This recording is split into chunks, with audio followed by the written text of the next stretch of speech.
Welcome to Rapid Reviews Radio Podcast, episode 229. I almost forgot a word and then I didn't. Yes. I win. I am your co-host, Kiley, Wilde, and I'm joined by my ever-present co-host, Beckett. Hello. And usually I like to start a show by asking our guests what they've been doing, what they've been playing, but we don't have guests this week. Again. So now I'm just going to ask Pete. Pete, how's your week been? What you been playing? The week has been very, very busy. I've been working this weekend, so very, very busy. So not really actually had a lot of time to play any games. I say any games. I played one game. I'm not going to go into too much details about it because it's the only game I've played all week, and we all know what it is. It's like a Dragon Pirate Yakuza in Hawaii. I was going to say, does it involve pirates? It does. Yar. All of my fantasies. I mean, games involve pirates. Okay. So I have only played another hour of this, but I'm now up to the section. So I'm in chapter 2 still. I'm surprised it didn't actually end chapter 2 on this section, but hey. This was in the advertising material, so I'm going to give it away because it's one of the key components of the game. I am up to the section that they call Madlantis. Have to say that I love the name, but I don't know what that is. Madlantis, in the lore of Yakuza, was set up by a person who I'm not going to give away who it was. Might have a tie to the previous game. After a shipwreck happened and they steered it into a cove, someone turned it into a hive of scum and villainy. That's my favorite place to hang out. Yeah, so it's got a casino there and like loads of different activities to do. So if you've played like Dragon Gaiden, the man who erased its name, it's very much like the Colosseum and a certain area that you go to called the Raft, I think it's called, where just loads of offshore illegal activity happens. They seem to like offshore illegal activities happening. I mean, that's what Pirate's Life is. Pirate's Life. Yeah, but Gaiden wasn't a pirate game, but it happened in that. It seems to be It seems to be something that they set up quite frequently in side stories. It's quite cool, but also very weird at the same time. That I only just realised that. But yeah, I'm really enjoying the game so far. The combat is excellent. One of the things that introduces you to in the opening of chapter 2 is ship combat, and ship combat is basically Black Flag. So it's no issue with that. Yeah. It's quite fun.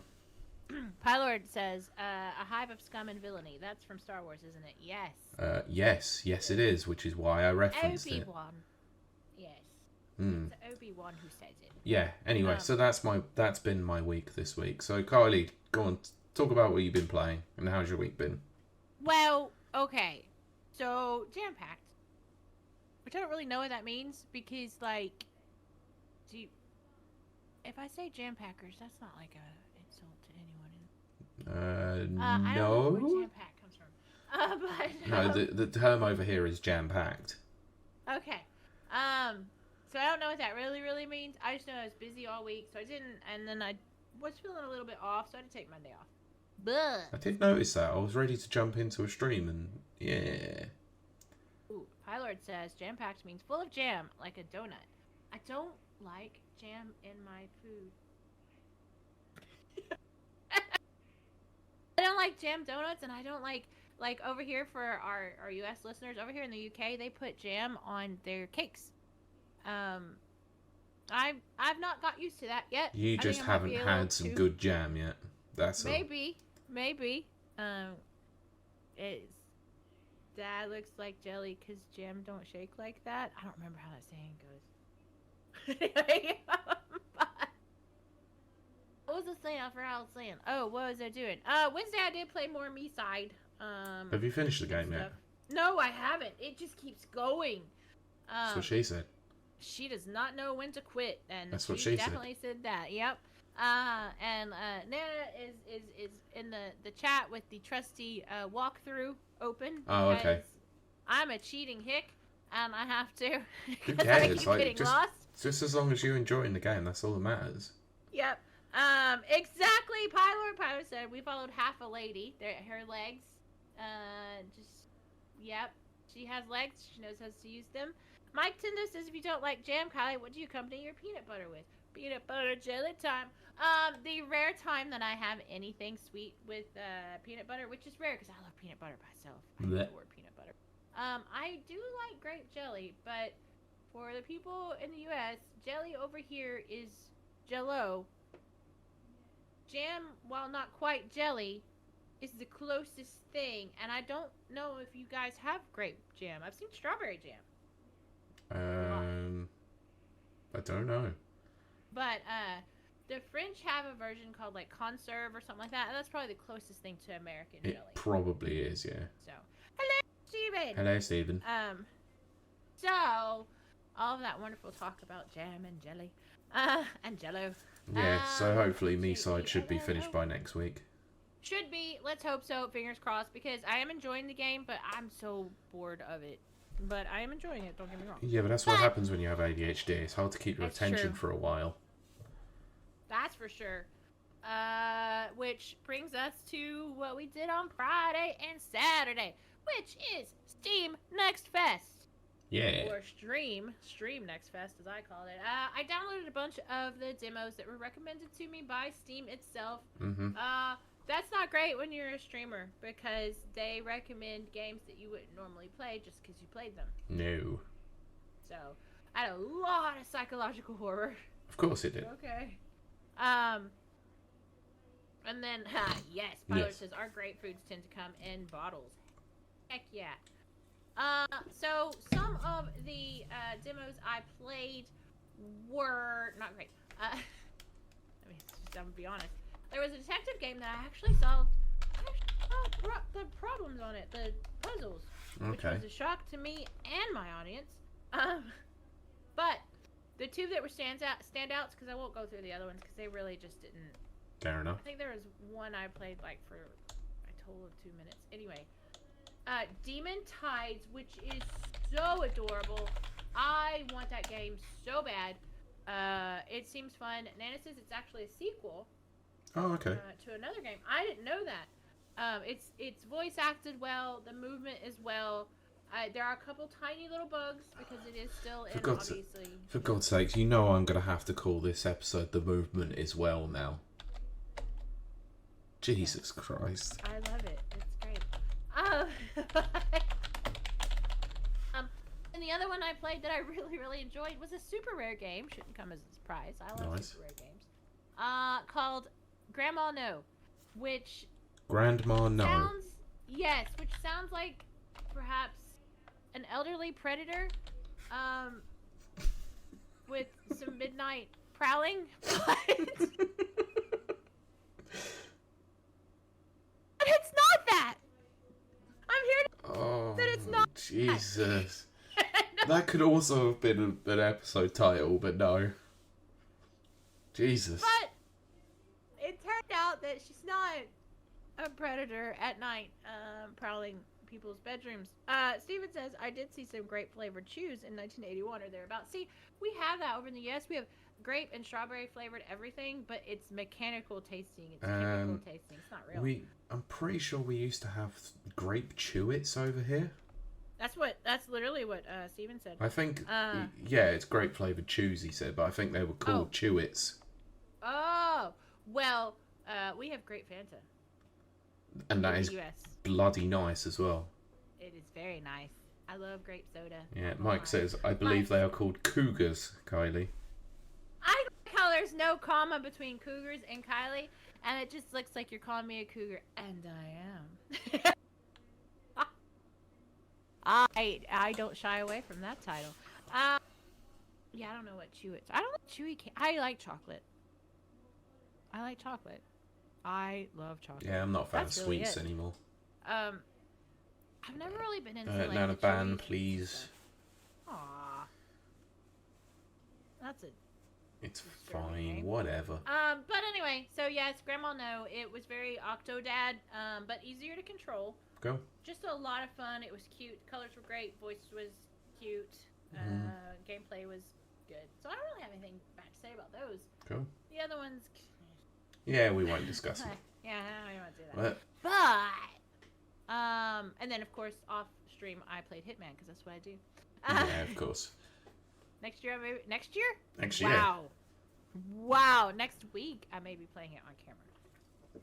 Okay. I almost read that out in chat. Yeah, don't. Nana, if you're there, ban him. Yeah, that's what I said, Nana, ban. But I did get one. Nana.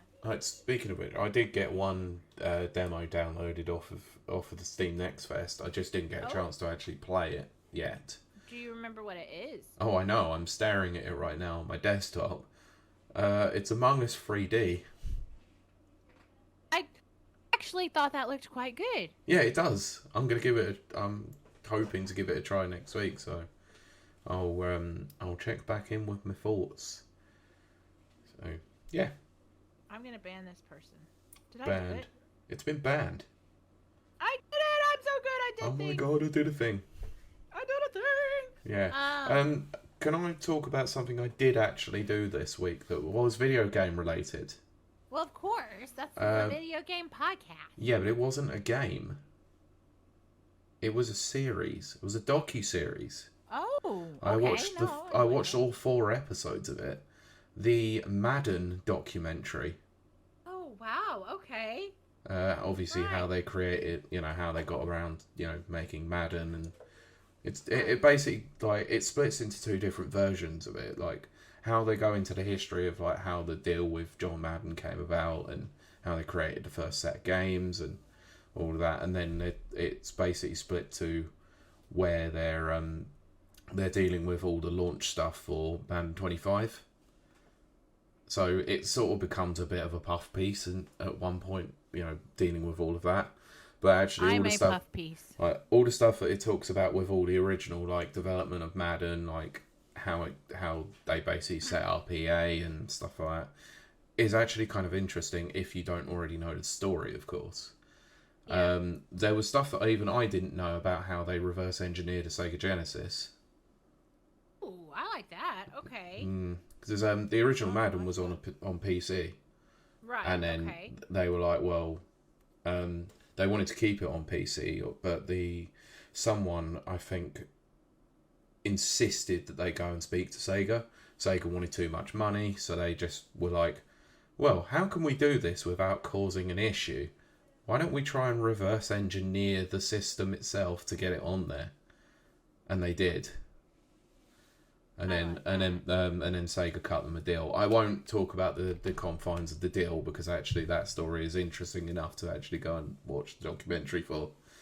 It's not bad actually. It's on Amazon Prime. Excellent. There's 4 episodes of it. It's about an hour, 45 minutes each episode, so it's about 2.5 hours long. It's not too bad. Not too bad. Oh yeah. See, Denker says the Among Us. It's the VR version, just converted into a 3D version. I actually wondered that when I saw the little clip of it. Yeah, so did I. I didn't think it was going to be a brand new game, but well, still going to give it a try anyway, because why not? No, definitely. Yeah. But, well, that concludes this part of the intro. Yes. Switch to side B to continue. No. I'm old enough to remember that. We had lessons in school. Please insert disc 17 to finish the install process. Oh, yeah, I definitely remember that. Dadgum. What game required about 17 discs? A ton of them, because Windows itself was like that many discs, and then I can't even remember it was out then. Probably Rainbow Six. I'll give you a hint. It's probably one of the most famous of the LucasArts games. Oh, the most famous of them. One of the most famous. I was gonna say, to me, the LucasArts most famous game is Maniac Mansion, and nobody remembers that. No, so. I remember Maniac Mansion. Yep. It's not KOTOR because it required floppy disks, so that was a little bit after KOTOR. We all require floppy disks. No, that's not funny. I think that Tequila is making jokes for Anyway, me, and they're not. for those who, well, I'll give it to you. It's Monkey Island. Whoa. Oh my goodness! Of course, yes, of course. That is the most famous of LucasArts games. Thank you. Well, it was KOTOR. KOTOR was pretty notable. But it's that it was Monkey Island or Grim Fandango. Like, probably is one of the more well-known. No, absolutely. Day of the Tentacle. Anyway, shall we move on to some news? Yes, do that. Because I'm already getting bored. Yes. Nana says Monkey Island was a bit before my time. Quite possibly. Yeah, I know, Nana. No, it was definitely way before. I think Monkey Island came out before Nana was even a glimmer in the sky. Yeah, probably. Yeah, and I'll tell you what's cool, though. This is just a random point of interest for anyone that does like that. And watching, like, I'm big on watching, like, evolutions through the years or whatever. On YouTube, there is a video that plays the Monkey Island intro theme on every available, like, sound card. Oh, nice. At the time, and it kind of takes it up through, I think, like, the late 90s, early 2000s. And it's just very cool to listen to the evolution of the sound, but also remember, way back when they only had, MIDI files to work with, and they really did some amazing stuff back then. Oh, they did, yeah. But it is very interesting to obviously hear how the sound advanced throughout those different ages as well. It's great. Absolutely. Nana says, I did have a disc for it, though. Empire Lord says, rub it in. We're old. Yes. Yes. Anyway. Speaking of things that aren't old. I was going to say, Pete, over to you with the news while I sit and drink. Freaking hell, I literally just segued to a news item there, and then you just ruined it. Right over that segue with my segue. And then I rolled off a cliff. Yes, just like this episode already has. Anyway, so let's start with PC news, because that's something we don't actually talk about very frequently on here. It's PC. I'm going to get politically correct. Because you said PC news. Yeah. No, we're not talking about politically correct. We're talking about personal computers. Pete, I don't know what those are. Tell me all about them. Oh, funny. It's the thing that you might be sitting on right now to actually do this podcast. Oh, because, we probably shouldn't talk about things. Let's see. Oh, yeah. Pilot said, and here's Pete with Who Got Fired Today. We might discuss that later. Oh, great. Steven says the Segway was named for the word Segway. Oh, that's cool to know. I wondered. Yeah. I figured it had to have something to do with that. Or the guy's name. I don't know. But anyway. Right. Yes, continue on, Pete. So, did you happen to realise, because I don't know if many people did, that the NVIDIA 50 series set of graphics cards were released not too long ago? Of course I did. I pay attention to that stuff. And that's not me being sarcastic, by the way. It sounded like you did. I know. Realized when it came out. I'm like, no. I do. Yes, I did know that. So, do you happen to remember what kind of an absolute dumpster fire the launch of the 30 series, the 40 series have been? Yes, because for those who don't know, I know this is kind of boring, so we'll keep it very, very brief, but a lot of the 40s, actually, although more advanced, are not optimized enough, and so that the 20s and 30s actually graphically display better than the 40s. Yes, I actually have a bugbear with this, and I'll get into that in a bit. Okay. Heidi Brent, playing 2 Point Museum. Fair enough. I did see that. Nice. Okay. We'll have to hear your thoughts in the post-show about what you think about it, because I'm interested.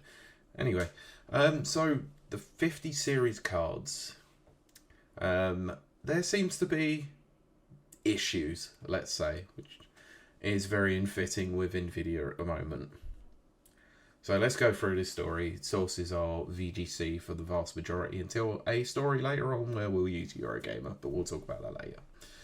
So NVIDIA has confirmed user reports that some of its new 50 series GPUs are missing some render units, affecting performance.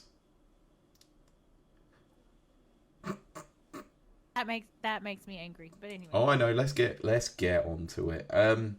So last week, users started suggesting that their new RTX 5090 graphics cards were arriving with fewer render output units, or ROPs, than they should.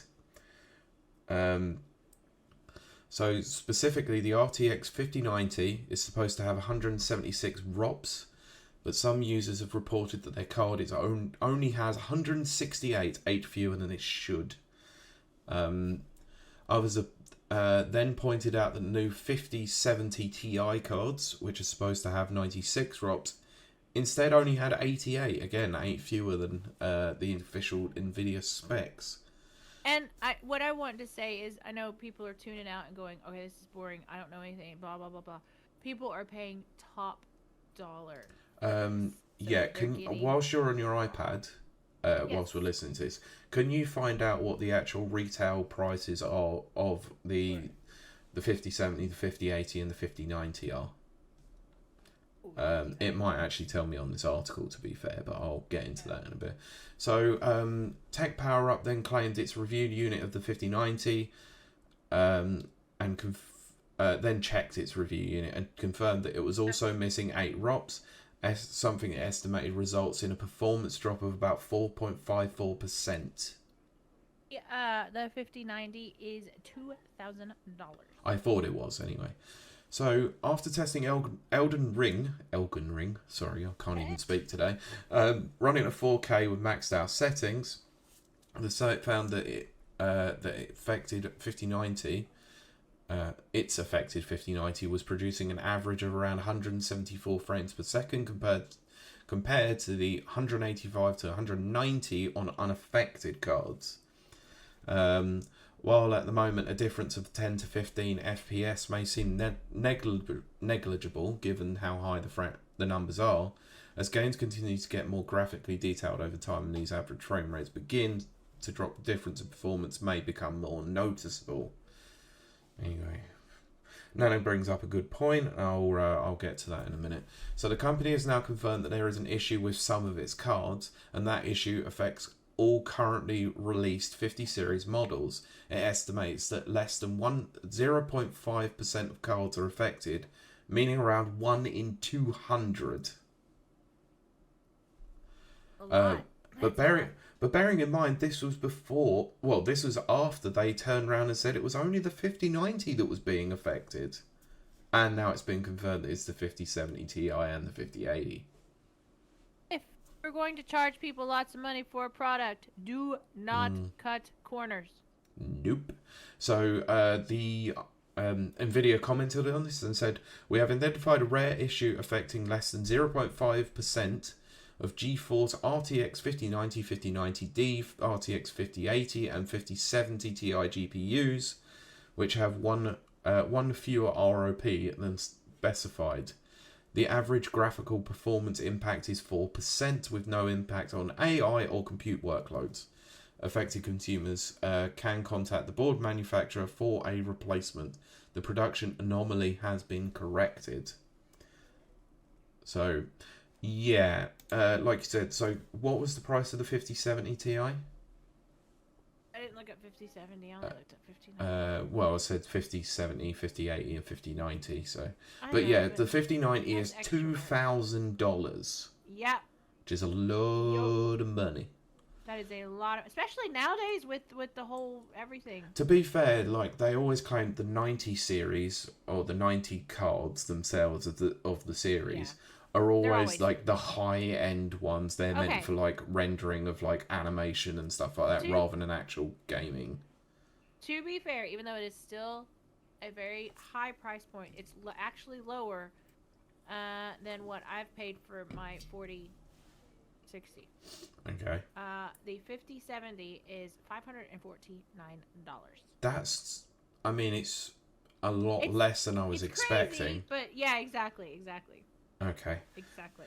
Can I ask you though, and you mentioned this in the top of it, that people were a bit annoyed with the 30 to 40 and the 50 series launches because the performance was a lot less than what it was when it came to the to the 20 and even the 10 series. Do you remember your card itself? what gigabytes it has to it. Oh gosh, no. Because I can guarantee it's 8 gigs. I have no idea. It doesn't matter anyway. The vast majority, unless you bought a decent enough card, all have a virtual RAM allocation of around 8 gigabytes. Which, considering that most modern games need at least 12 gigabytes of virtual RAM to run at a decent rate on a high setting, it means you're constantly going to have to drop it down. So the performance is absolutely shocking. Even to the point where I'm looking at upgrading my 3050 card at the moment to a 3060 because it's one of the cards that actually has 12 gigabytes of virtual RAM. So it's quite pathetic, really, with the amount of money that we're spending on this sort of performance. Steven brings up a very, very valid point, although he is going to make sandwiches. We'll be here when you get back. Yep. People use these GPUs for Bitcoin mining. Used to, not as much these days. Not so much for gaming. That's pushed the price up. I mean, yes, but yes and no. It is definitely what pushed the price up, and it definitely caused NVIDIA for sure to not concentrate so hard on rendering capabilities. Yep, 100%. So their quality did drop, and it dropped for that. Now, hopefully now we're on we're off the back end of that, and nope. Hopefully we're getting back absolutely not. I don't know. No, they are going full on headstrong into the AI upscaling model.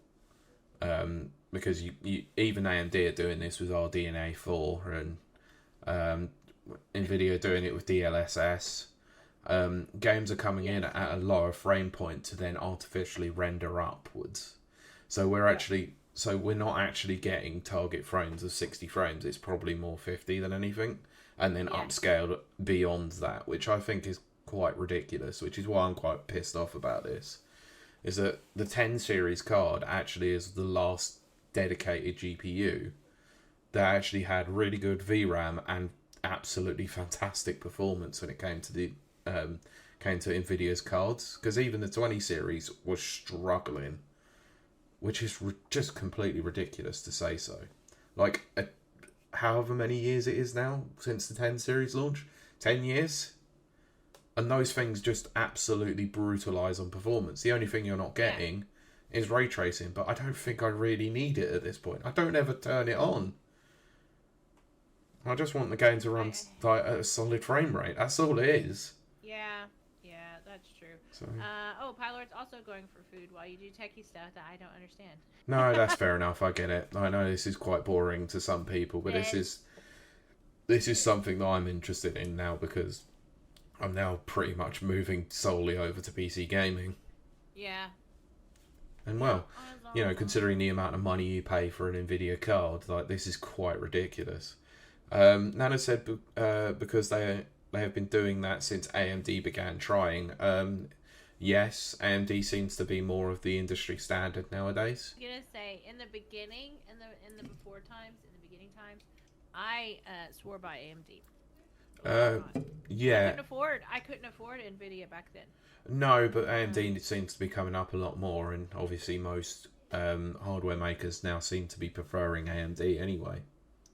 Yeah, but that's also because they're cheaper, if I'm honest. Well, it's the industry switch has happened now, where AMD seems to be the better components in some degree. But I do advise anyone out there to do like an I can't remember the word because I've drank too much tequila. But if you can do side-by-side tests. There's benchmarks. A lot of sites that do that. Benchmark. Thank you, Pete. Pete got the word. But yeah, go check out the benchmark tests and be sure you get what you want.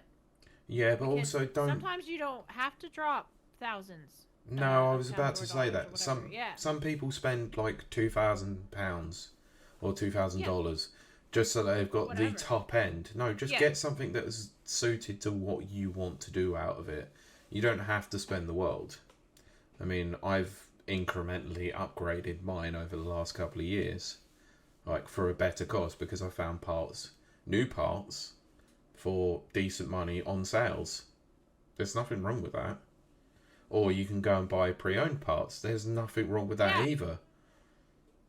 Up until probably my last 2 computers have been new parts. No, that's not 100% true because I do have some used components in there. So for refurbished, I've switched to refurbished as opposed to outright used. There is no issue with using refurbished parts at all, so long as they are good, decent, working quality parts. Yeah. So, yeah. Anyway, so we're going to move on, obviously, but I want to cover this news story first because I think it's somewhat, I wouldn't say a smaller story, but it might be a quicker story. Okay. Do you happen to remember a certain Xbox game that is was due to be releasing this year, apparently, according to one of its trailers? Fable. Yes. Oh, no. Well, Fable has now been officially delayed to 2026. Of course it has. Yes. Of course it has. Because probably tested terribly. It looked awful. So Xbox Games Studios head Craig Duncan announced the news on the latest official Xbox podcast. Quote, "So I just want to start with really excited about progress, really excited about where Playground are." Bear in mind, this is from a podcast that's been transcribed as such. We previously announced the date for Fable as 2025. We are actually going to give Fable more time and it's going to ship in 2026 now. While I know that's not maybe the news that people want to hear, what I want to assure people is that it's definitely worth the wait. No poop, you would say that. What's he going to say? It's going to suck upon release. It's just going to be god-awful. You don't want to buy this game. Of course, say it's worth the wait. Yeah. However, there was something else that happened as a result of this. So, accompanying the news of the delay, Microsoft shared some new Fable pre-alpha gameplay, which people didn't really know about.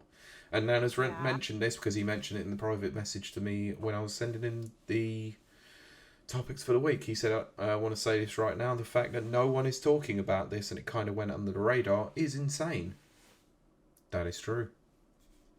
So, Duncan continued by saying, "I have unequivocal confidence in the Playground team. If you think about their history and legacy for Forza Horizon, the last 2 games critically acclaimed, 92 on Metacritic, award-winning, beautiful, played great, and just what they're bringing to Fable as a franchise. Just think of the visuals of what you would expect of Playground games, plus amazing gameplay, British humour, Playground's version of Albion, so inspired by what's gone before with the franchise, and their take is quite frankly the most beautifully realised version of Albion we've ever seen. So really excited about the plans and really excited about the future, and I want the community to understand that we do these things for the best of the games and the teams, and ultimately that results in the best games or the best game for the community." Yeah. Maybe. So, as unfortunate as it is, I don't think this is a bad thing.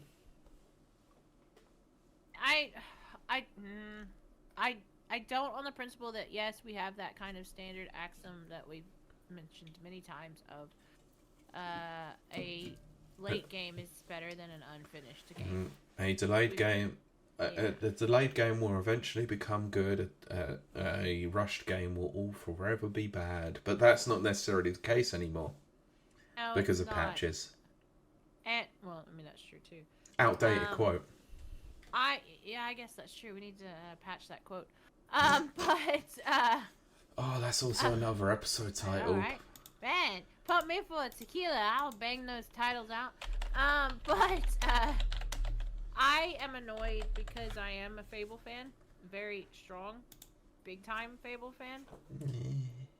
And what we saw for the last 3 or 4 years has not been good.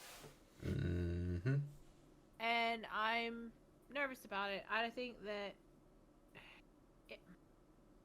I think too much time has gone by now for them to play off of Fable's old fan base and the old like hype for it. But the new generation doesn't know anything about Fable. Yeah. So they're gonna have to do a completely different new game, which is what I think they've done. I just wish they would have called it something else. Because it's not gonna be Fable as we know it. No, that Peter Molyneux promise of people walking around making choices and the choices matter, and everyone's. I'm trying not to say the word AI because that's not the term he used, but he was referencing AI when you think about it. In some degree, yes, he was. He's like, it'll be sentient. Everyone will be sentient, basically. Again, that's true. My word.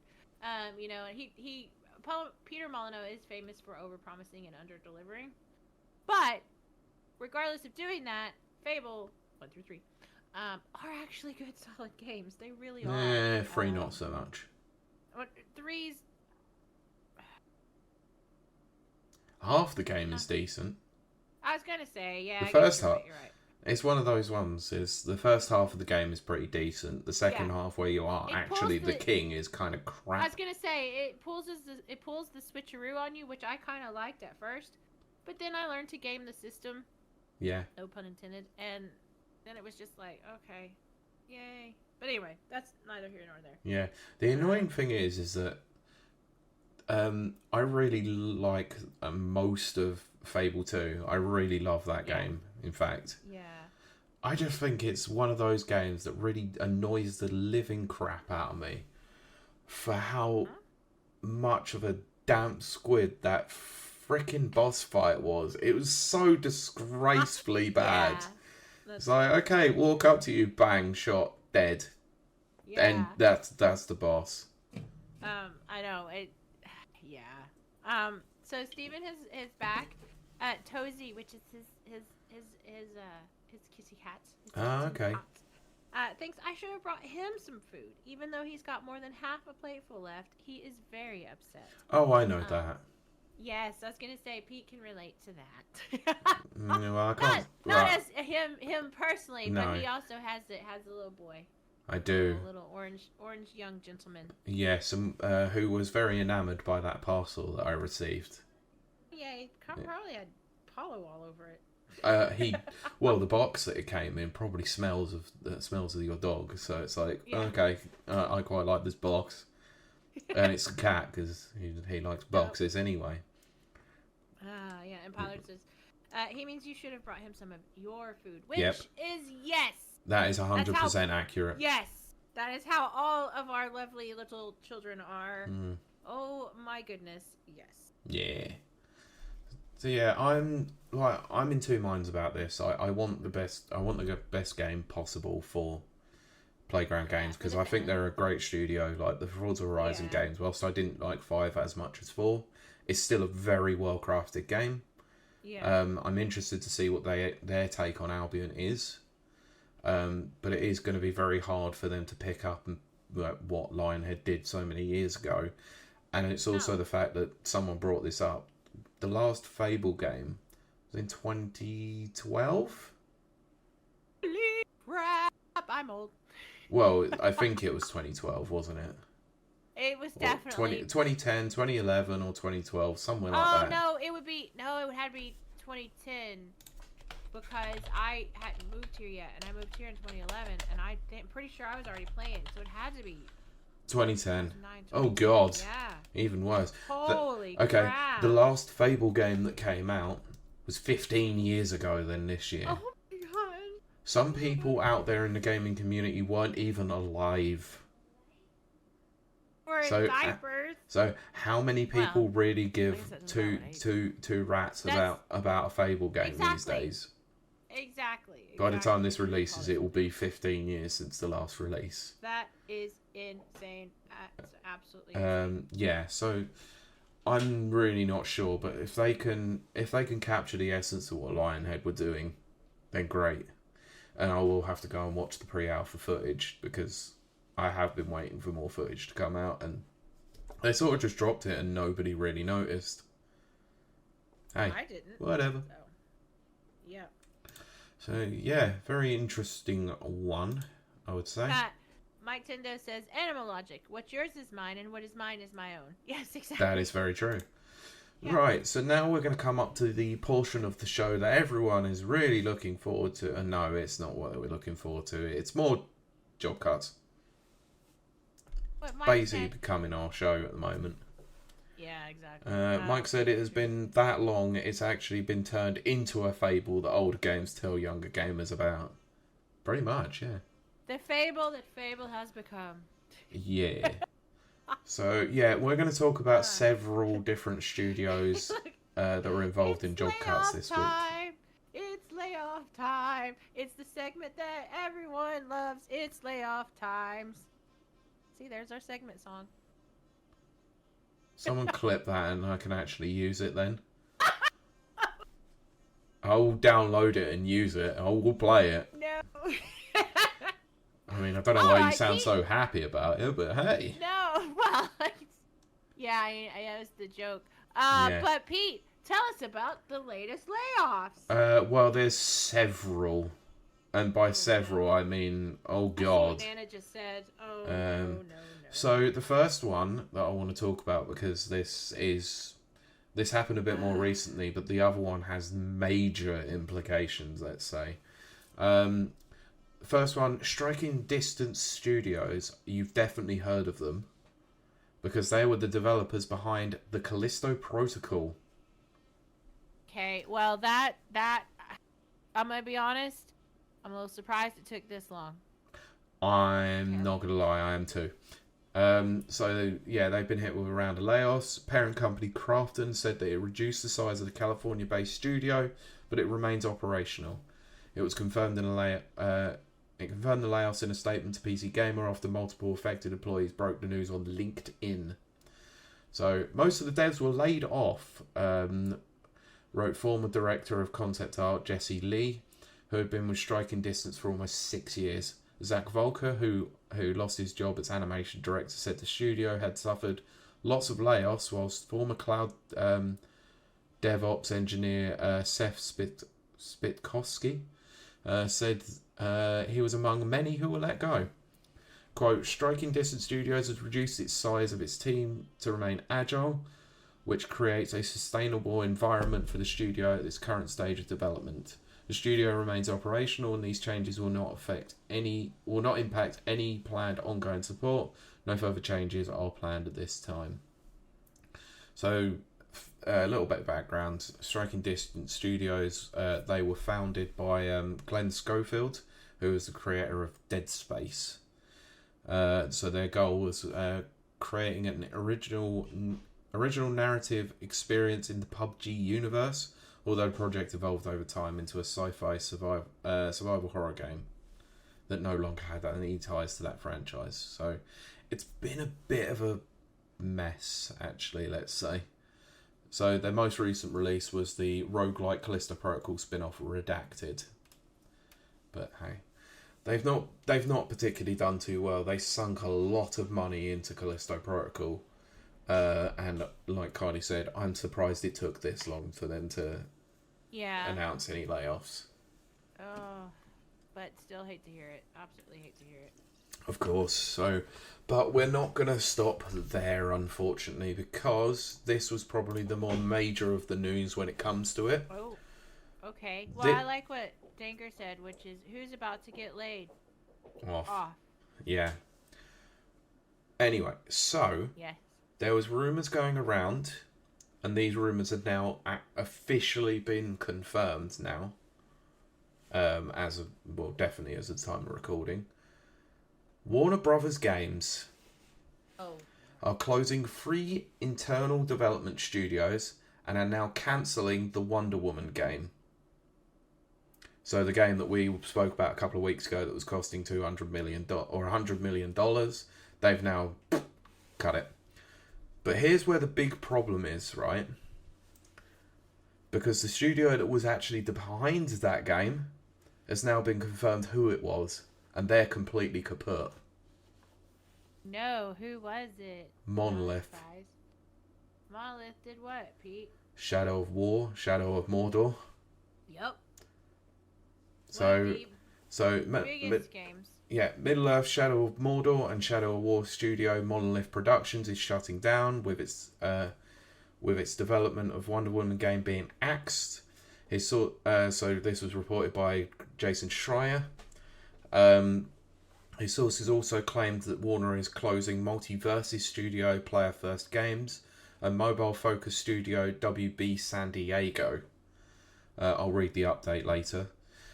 So in late January, Warner announced that Season 5 of Multiverses will be the last, so it's shutting down on May the 30th.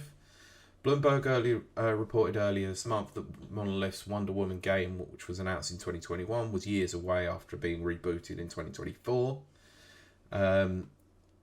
So the Warner Brothers Interactive president David Haddad is to leave his position after 12 years.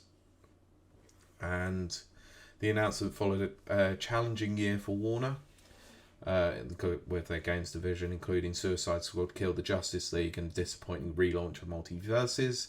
David Zaslav has highlighted the games division as a weak link for the company in its earnings results last November. So they're planning a follow-up to Hogwarts Legacy as their priority.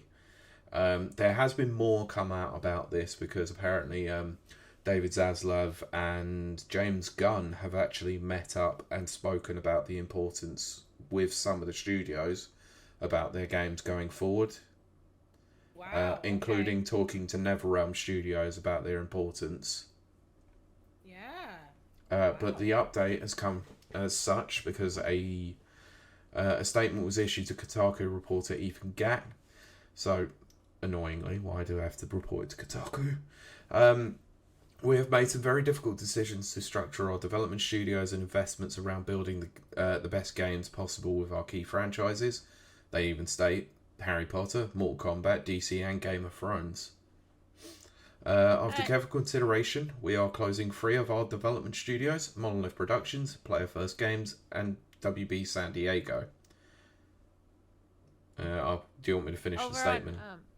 Do that. This is a strategic change in direction and not a reflection of these teams or the talent that consists within them. The development of Monolith's Wonder Woman game will not move forward. Our hope was to give players and fans the highest quality experience possible for the iconic character, and unfortunately, this is no longer possible with our strategic priorities. This is another tough decision, and we recognise Monolith's shared history of delivering epic fan experiences through amazing games. We greatly admire the passion of the 3 teams and thank every employee for their contributions. As difficult as today is, we remain focused on and excited about getting back to producing high quality games for our passionate fans and developed by our world-class studios and getting our games business back to profitability and growth in 2025 and beyond. What were you going to say? That's the end of the statement. Okay. When I was looking at the recommended demos from on Steam Fest, next Fest, one of them was Game of Thrones, the new one. Okay. And my first thought was, wow, I didn't know that studio was still making games. And it might not be. No, who knows? So, Let's be honest. Yes, Pylord. Pylord says corporate press releases really are a load of old crap, aren't they? Yes, I used to write them for a living. They are BS doublespeak. And I got paid a lot of money, too. But yes. Yeah, it's... more layoffs? Yeah, more layoffs. But there was a reason why I'm including this, because there was another thing that was claimed as a result of all of this. Well, I say claimed. This is another article that's come out as a result of this. The reason why the big shock of Monolith Productions going out of business was, if you happen to remember, Shadow War and Shadow War of Mordor had a particular system in there that was very industry renowned. I remember it. I remember talking about it. The Nemesis system. Yes, the Nemesis system. Dadgummit, which was then copyrighted by Warner Brothers. Yes. Anyway. We talked about that. We did a whole show on that. Yes, we did. So it is claims that Monolith was struggling to implement the fan favourite and patented Nemesis system in the now cancelled Wonder Woman game. So according to Jason Schreier, speaking on Kind of Funny Games daily podcast, The game, which was cancelled alongside the closure of Monolith, faced multiple setbacks during development. It's also claimed that the most recent version of the game being worked on before the studio was closed would have eliminated the Nemesis system and instead been more of a traditional action-adventure game. Following the success of their games, the studio is working on a new IP that would have expanded the Nemesis system's procedural narrative. Quote, during this time, it's kind of clear to people at Warner Brothers that this game is not going to happen because people at Warner Brothers are not interested in a new IP. So the new IP was cancelled by Warner Brothers in 2021, which caused the entire leadership team at the studio to quit. That summer, the studio began working on Wonder Woman. The game would be announced later that year at the Game Awards with a short trailer showing off the character model. Quote, Warner Brothers decides that it's not interested in new IP and decides that Monolith are going to make a Wonder Woman game. So, yeah, it was stated that it switched directors at the beginning of 2024 and changing the direction of the game. Another quote from him says that the main thing that was rebooted, they were playing around with the idea that Wonder Woman would befriend people. It was the Nemesis system in reverse that would have become your allies, and it wasn't coming together. They rebooted it to be more of a God of War style, more traditional action game. By then, it was kind of too late. So, yeah. No, like Pollard said, not the Nemesis system. I know. So we're such nerds here. No, the problem is, right, is that and I agree with this happens several times throughout video game history. When a certain company has a really, really good idea, they then decide to patent it and leave it out of the hands of other companies using it, such as mini games on loading screens. The problem with this one is that they patented this till 2036. And now the Nemesis system, the company that knew how to utilise it best, is now going to be locked away in a vault in Warner Brothers' bloody vaults until 2036. And there's not even a studio that knows how to implement it properly because the studio that did have now been shuttered.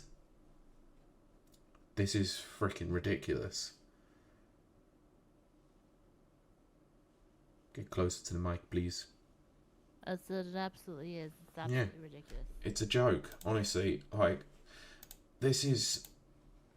I don't really understand what the hell was going on, but clearly Suicide Squad was such a monumental failure alongside several other games that they've come out with.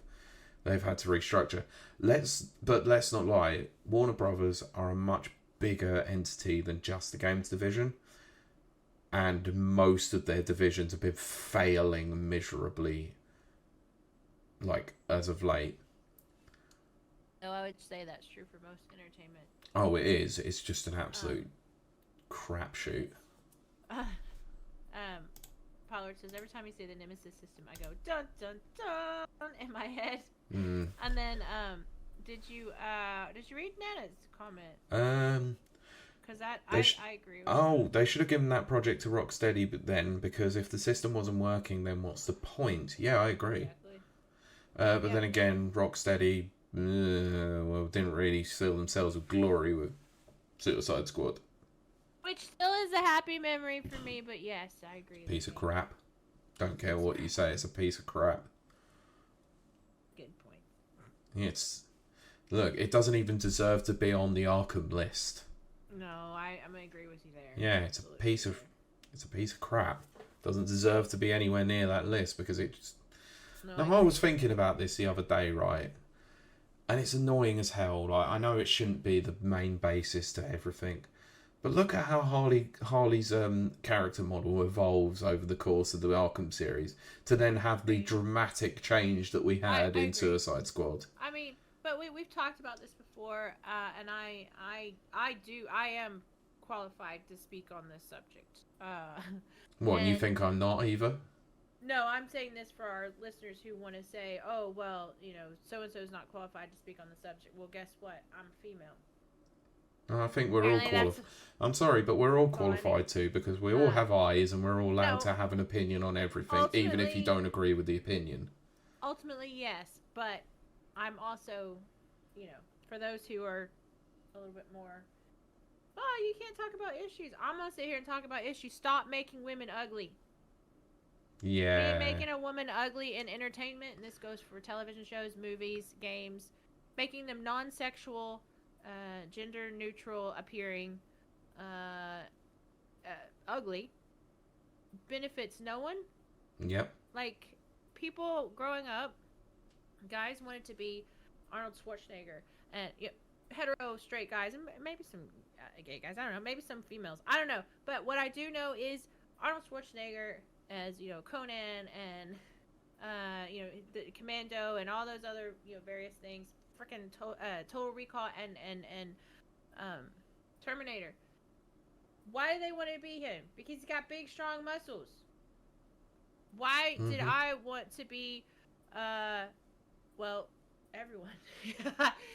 She-Ra, Ariel the Little Mermaid, Rogue from the X-Men. Because she had big boobies and a big booty and was southern and very tall, and I wanted to be attractive like that. Making women unattractive in video games and less sexually appealing in video games and other entertainment industries does not benefit women at all. Doesn't benefit anyone at all. It doesn't benefit anyone.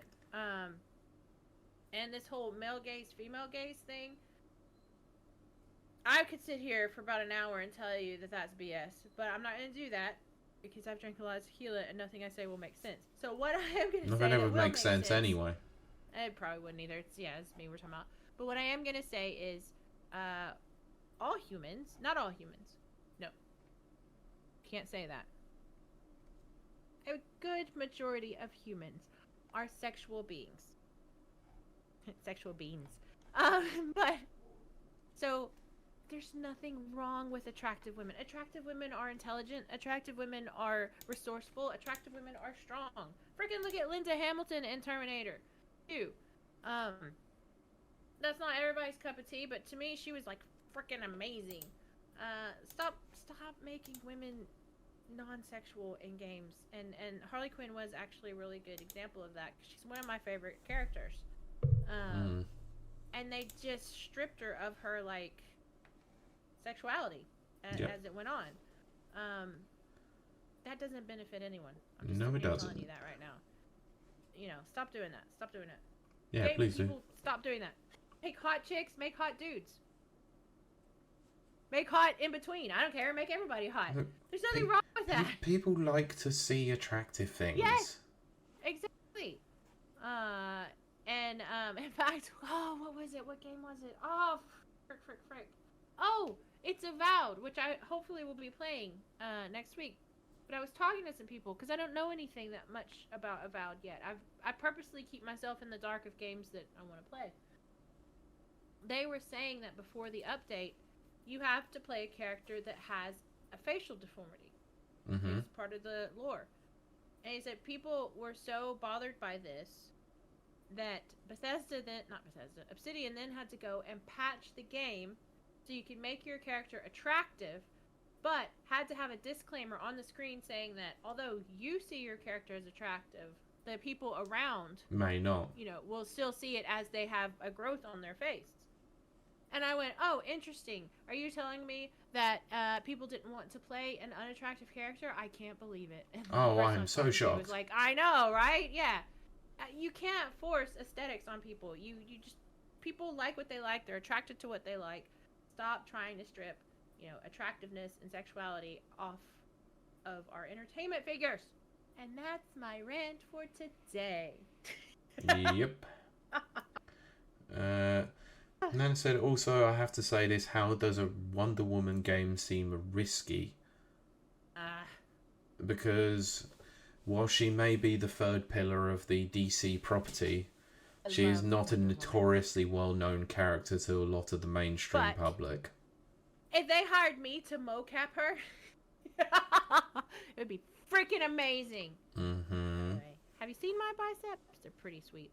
Yeah, but you will be the first to admit that as a comics fan, Wonder Woman is not the most recognizable character to a mainstream audience.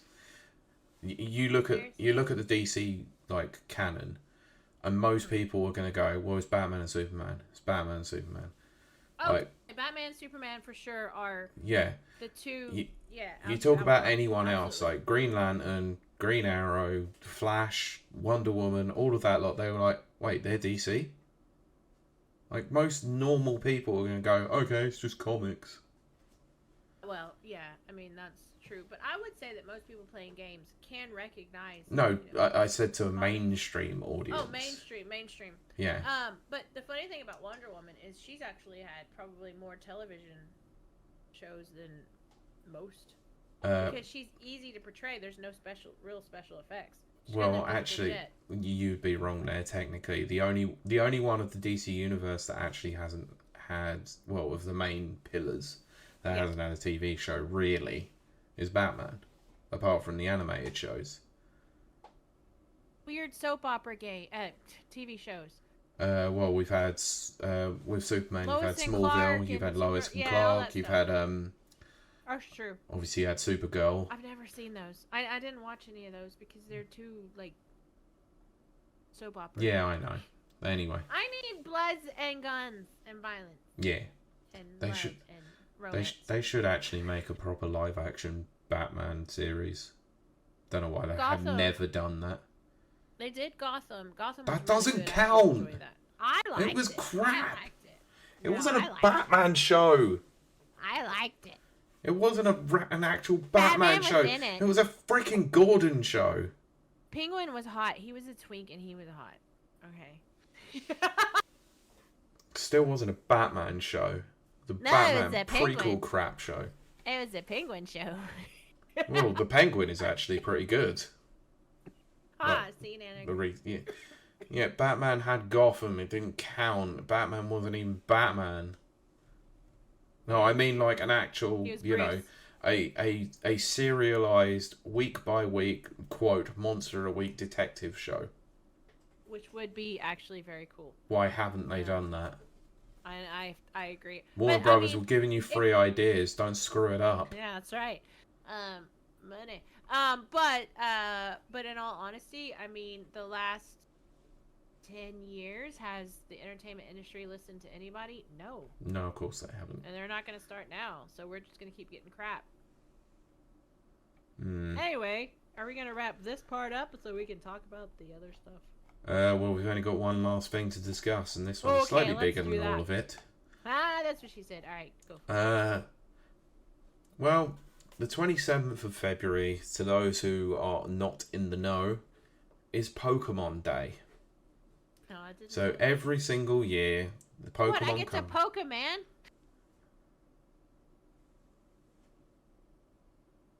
Anyway, the Pokemon Company decides to put a direct on. It's usually about 10 to 15 minutes every year.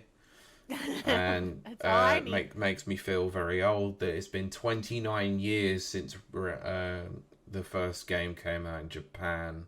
29 years. 29 years. Ugh.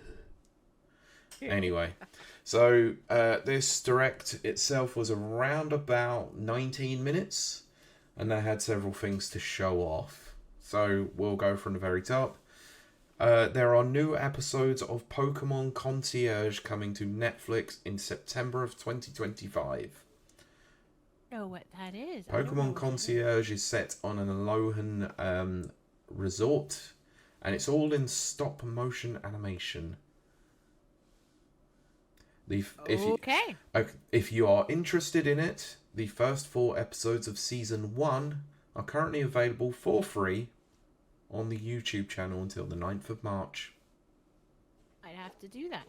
Yes, it's on Netflix anyway, so... Oh, I have Netflix. Yeah, well, there you go.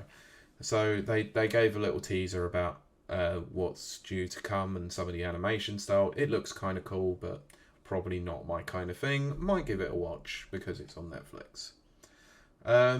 So Pokemon Sleep is getting a new update coming soon with Cresselia and Darkrai, so allowing you to banish the nightmare. Not sure when it's due to be launched. It just says coming soon. Pokemon Cafe Remix will include some new items and outfits, and Pokemon Masters EX is celebrating its 5.5 year anniversary. Pokemon Unite, which was the MOBA game, will receive Sukunin, Alolan and Raichu, and Alcremie as playable characters this year on March the 1st, April, and soon retrospectively. The remote stadium will also return to ranked matches, while the map will also be updated with new wild Pokemon. They also included an update for Pokemon Go Unova Tour, which is supposed to be running over the weekend of, well, this current weekend, so March the 1st and March the 2nd. So yeah, we might have missed it already. There's a new booster pack that's now available for Pokemon trading card game Pocket, which is called Triumphant Light and is headlined by Arceus EX. So it came out on the 28th of February, so you can now start picking cards from that, and that's probably the most that I've played this week because I keep playing it just to open cards. It's card packs. It's fine. It's not a problem. So they did also tease that ranked matches are coming at the end of March for those into the competitive battle scene. And I believe it also says that Mega Evolutions are coming in 2025 with Mega Lucario EX and Mega Gardevoir EX cards shown. That might actually, yeah, I think that is included on there. They showed off a brand new game, but I'll probably get to that in a bit. Okay. Well, these were the two biggest announcements probably from the entirety of the show. Let me see if I can work this. Give me a second. Okay. Fading fast.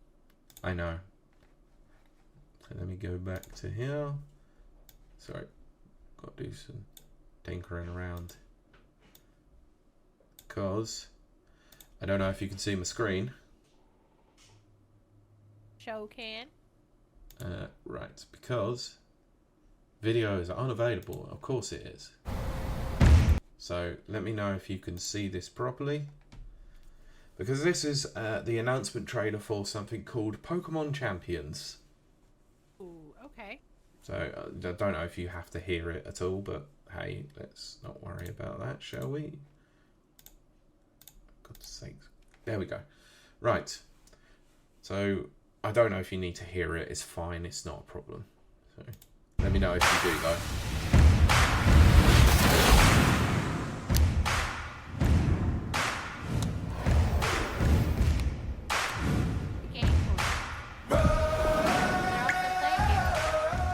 Sorry? I said those are Game Boys, and they're also playing Game Boys. Yeah, so there'll be a theme that you'll notice across the entirety of this trailer. They're playing on nostalgia quite heavily on this one. So I'm going to stop this here, because people started suspecting whilst this was happening live that this might have been the announcement there that several older games were being resold. Ooh. Okay. Yeah. So, anyway.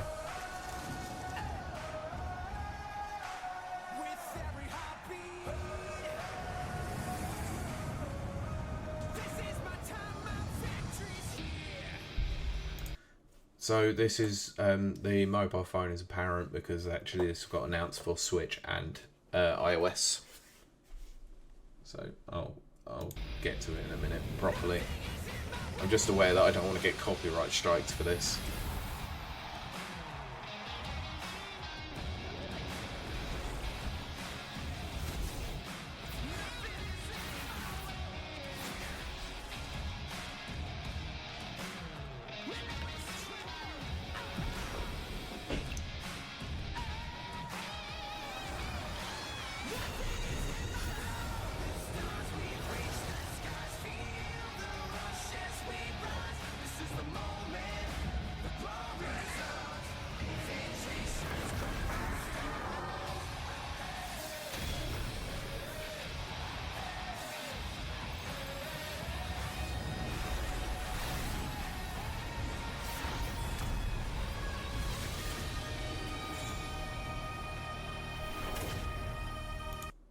Okay, so yeah, Pokemon Champions. I like that. That's cool. Basically, the whole point of this is that it's solely dedicated towards the battling systems that have been involved. So, the online battles across either iOS, Android, and Nintendo Switch. So yeah, bait and switch really. It's like, let's play on nostalgia and give you a battle game, basically. Yeah. Fine, no problems, I guess. Yeah. Right, give me a sec.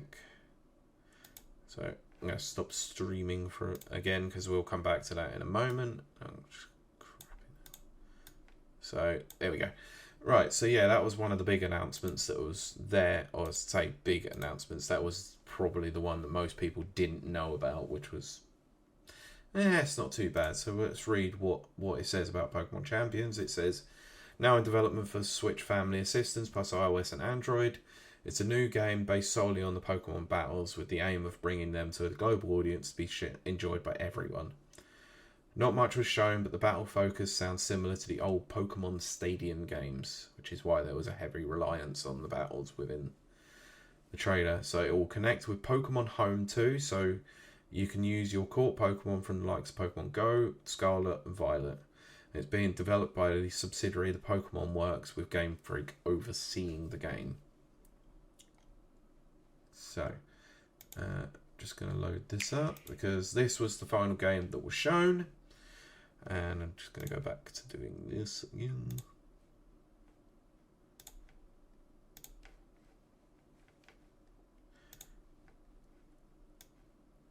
Christ. There we go. Right. We all knew about this game anyway, so they're showing more about it. This is Pokemon Legends ZA. So they announced this last year, I believe.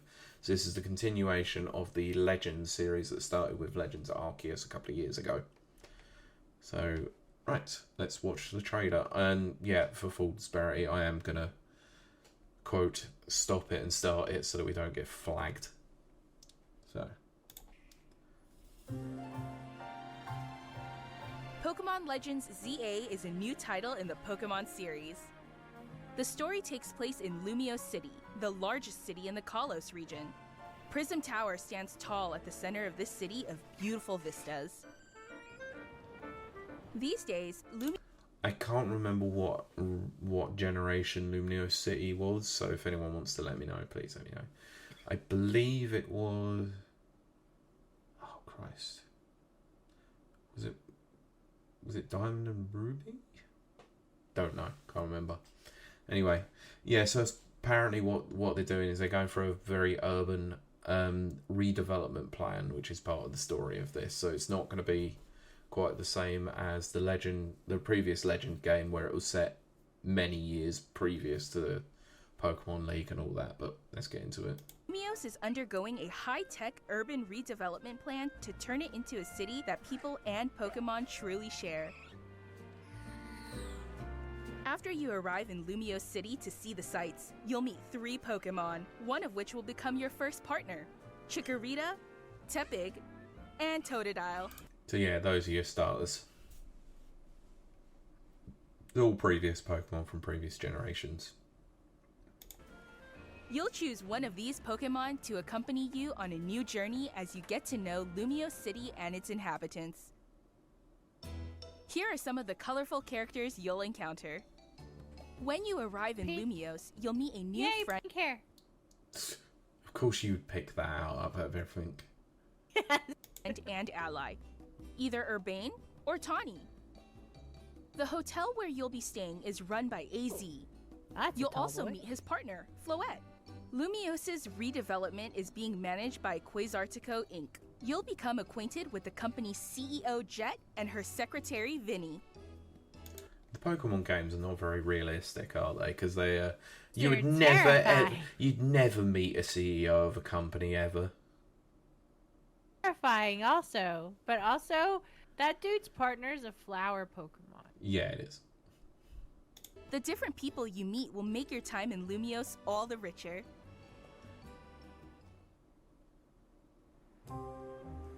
To help people and Pokemon coexist, the city has set up wild zones.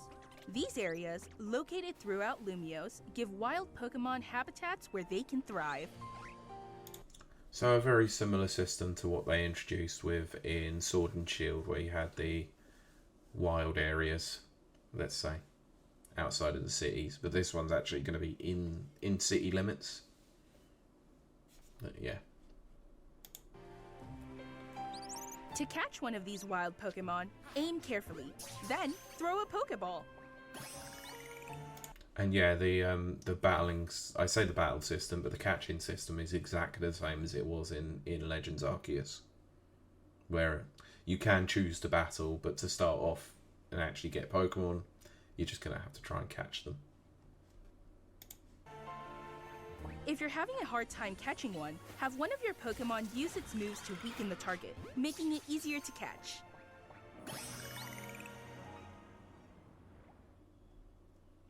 This game offers a style of Pokemon battling not seen in previous titles. Moves can have a longer or shorter reach, or different areas of effect. So choose your timing and positioning carefully to gain the upper hand. Lead your partner Pokemon through battles and dodge incoming attacks. Swap Pokemon if you need to and find the right moment to unleash a move. What's more, certain Pokemon can go beyond evolution by undergoing Mega Evolution.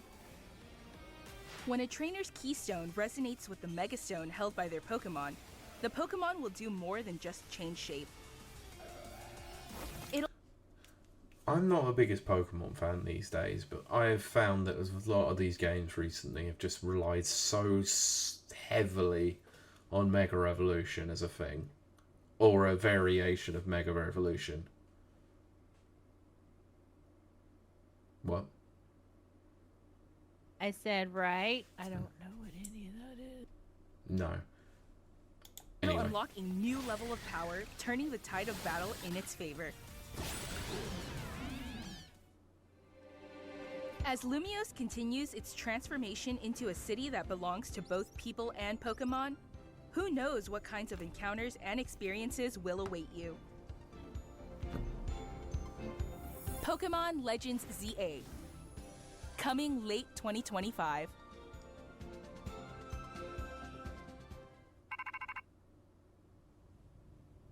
Yeah, so they never confirmed whether or not it's a Switch 2 release, they just confirmed Switch.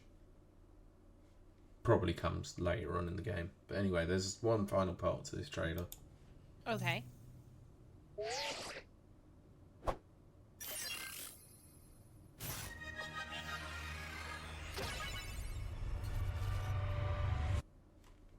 Yeah, that's it. Probably an announcement of the Pokemon League, so there'll be some sort of Pokemon League within it, because I think people were annoyed about that in Arceus, that there wasn't a Pokemon League. So yeah, so that's Legends ZA. So yeah, based on that, what did you think? I mean, obviously, I am not the demographic for this. I don't do Pokemon. Pokemon go to the polls. I enjoyed. I think the visuals look really good. But unfortunately, I don't have enough knowledge about Pokemon to know if these are good or not. Like, I like them. I think they look great. But I also don't have any background on any. Okay. I'll read this as from Eurogamer. It says, the big announcement that we've all been waiting for was coming at the end of the presentation with the first look at Pokemon Legends ZA gameplay. Set in the Kalos region, it continues the action RPG style from Legends Arceus, now in an urban setting. So yeah, we've gone through all of this as well. So this has caused a bit of a stir online, let's say, from two different sides of the equation. Right. Let's just say the Pokemon apologists, who will defend Game Freak like anyone's business and say this looks amazing regardless of what it is. And then you've got all the people who actually have eyes, who said that the game looks like complete and utter crap in terms of its graphical style, because Once again, they are repurposing the same graphic style that they've had across 4 games, made no updates to it, and will probably run like complete dog crap as well, like Scarlet and Violet did. By the way, Game Freak, when was that performance patch? Have you ever released the performance patch? No, you didn't. So people are really quite annoyed by this, that a multi-billion-dollar company in Game Freak just have no inclination to want to change anything at all, and are just happy to shovel crap. And I have to tend to agree with them. I kept watching this and I thought, I don't give 2 flying fecks about this, because it's another game where I'm like, ugh, I'm not even going to be bothered to be tempted in by it, because I did when it came to Sun and Moon. Thought it was a decent game.